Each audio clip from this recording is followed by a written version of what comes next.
Zee 24 तास एक पाऊल पुढे. पासवर्ड श्रीमंतीचामध्ये आपलं पुन्हा एकदा स्वागत. आणि आता तुमच्या शंकांना त्याचबरोबर तुमच्या प्रश्नांचं निरसन करण्यासाठी आमच्या स्टुडिओमध्ये आहेत शेअर बाजार विषयक तज्ञ राजेश तांबे, ज्यांना तुम्ही सी बिझनेसच्या डी स्ट्रीट का डॉन या पॉप्युलर शो मध्ये बघत असता. सर, तुमचं खूप खूप स्वागत. नमस्कार. नमस्कार. आपण तुमच्या शंका आणि प्रश्नांना आता सुरुवात करूयात. पहिला प्रश्न येतोय आपल्याला. आपल्यासोबत अविनाश आहेत, आपण त्यांचा प्रश्न जाणून घेऊयात. अविनाश, बोला, तुमचा प्रश्न काय आहे? मी अविनाश मुळे बोलतोय, औरंगाबादहून. बोला. मला सॅस्केन कम्युनिकेशन बद्दल विचारायचं होतं. बर. सॅस्केन कम्युनिकेशन कंपनी अगर शेअर्स त्यांच्याकडे आहे तर हेच म्हणेल की त्याला होल्ड करून ठेवा. आणि ज्यांच्याकडे पण मीडिया, जसं आता आपण हे म्हणतात की टेलिकॉम संपलं, पण माझं म्हणणं हे आहे की भूषण, काय लोकांनी मोबाईल फोन बंद करून टाकतील? भारतीचा जो आपण प्रॉफिट बघतो, प्रॉफिटेबिलिटीमध्ये Bharti is much higher as far as even Reliance Industries is concern. आवाजावर काही तुम्ही फिजिकल प्रॉडक्ट बनवत नाही, रिलायन्स फिजिकल प्रॉडक्ट बनवते, तर एका आवाजावर, साऊंडवर तुम्हाला 36,000 ते 40,000 कोटीचा तुम्हाला रेव्हेन्यू मिळतो आणि त्याच्यामध्ये तुमचा 9,000 करोडचा नेट प्रॉफिट आहे. पर्सेंटेज ऑफ प्रॉफिट अगर बघितला तर it is far better than even rail also.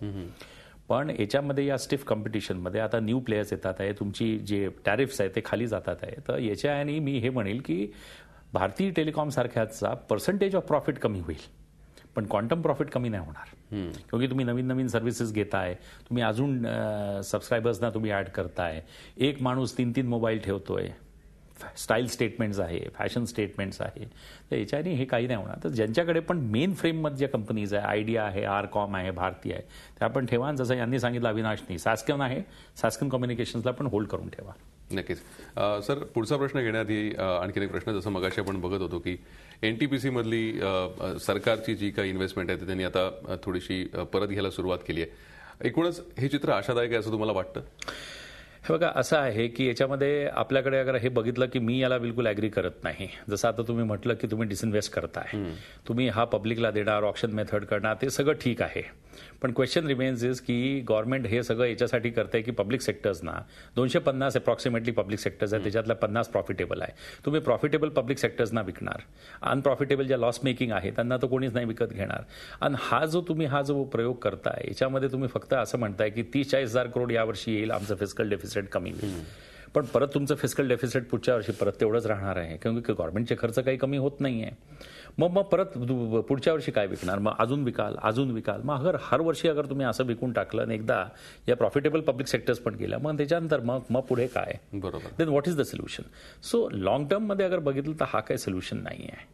तर आय डोंट फील की हा काही सोल्युशन आहे. याच्यामध्ये फिस्कल कन्सॉलिडेशन अगर करायचं असेल आणि तुम्ही म्हणाल की आम्ही हे विकू ते विकू, दिस इज नॉट द आन्सर. हे दुष्टचक्र सुरूच राहणार आहे. आपण आणखीन एक फोन घेऊयात.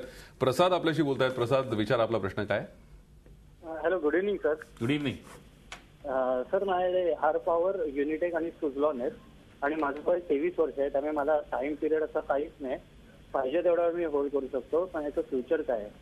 पहिली company R power, second Unitech, तिसरी कोणची सांगितली? सुझलॉन एनर्जी. सुझलॉन. बर. भूषण, प्रसादचा जो हा प्रश्न आहे, R power ultra mega power project टाकतात आहे. एक पॉवर प्रोजेक्ट 4000 मेगावॉटचा. कोणचीही इंडस्ट्री म्हणजे कोणताही पॉवर हाऊस, इंडस्ट्रियल हाऊस एवढा मोठा मेगा पॉवर प्रोजेक्ट टाकू नाही शकत. अल्ट्रा मेगा पॉवर प्रोजेक्टचा जेव्हा कॉन्सेप्ट आला, फक्त 2च माणसांना हे ऑप्शनमध्ये मिळाले. एक आर पॉवर एडीएजी ग्रुपला मिळाला आणि दुसरा टाटाजना मिळाला. यांच्याकडे 3 प्रोजेक्ट्स आहे. तर माझं असं म्हणणं आहे की आता त्यांना तुम्ही बघू द्या, की त्यांना डेमॉन्स्ट्रेट करू द्या की ते कसा पहिला प्रोजेक्ट इम्प्लिमेंट करतात आहे. पहिला प्रोजेक्ट त्यांचा सासनमध्ये आहे, मध्य प्रदेशमध्ये. तर त्यांचा प्रोजेक्ट आणि रतन टाटांचा प्रोजेक्ट जो मुंद्रामध्ये आहे, तो अल्ट्रा मेगा पॉवर प्रोजेक्ट 4000 मेगावॉटचा, तो दोन्ही प्रोजेक्ट सायमल्टेनियसली एकाच टाईममध्ये सुरू होतील. 4000 मेगावॉट म्हणजे इट्स अ ह्यूज इन्व्हेस्टमेंट. आज 1 मेगावॉटमध्ये capital outlay is 4 crores to 5 crores, म्हणजे 16,000 ते 20,000 कोटी तुम्हाला एक अल्ट्रा मेगा पॉवर प्रोजेक्ट 4000 मेगावॉटचा टाकायचा. कोणची बँक, एक सिंगल बँक तर कोणी फायनान्स नाही करणार. Consortium of banks will finance. आणि कोण आहे असा इंडियामध्ये प्रमोटर असे इंडस्ट्रियल हाऊसेसमध्ये की ज्याच्यामध्ये तो म्हणेल की मी पहिले आपला पैसा टाकतो. आता फायनान्शियल इन्स्टिट्यूशन म्हणतात तुम्ही आपला पैसा किती टाकताय. तर हे जे नाव आहे यांचं, त्याचा जो बेनिफिट आहे अंबानीजना, हा डेफिनेटली एक प्लस पॉईंट आहे. नाव he has to demonstrate the ADAG group की त्यांना आता हा पॉवर प्रोजेक्ट सुरू करायचा आहे. They have to implement it.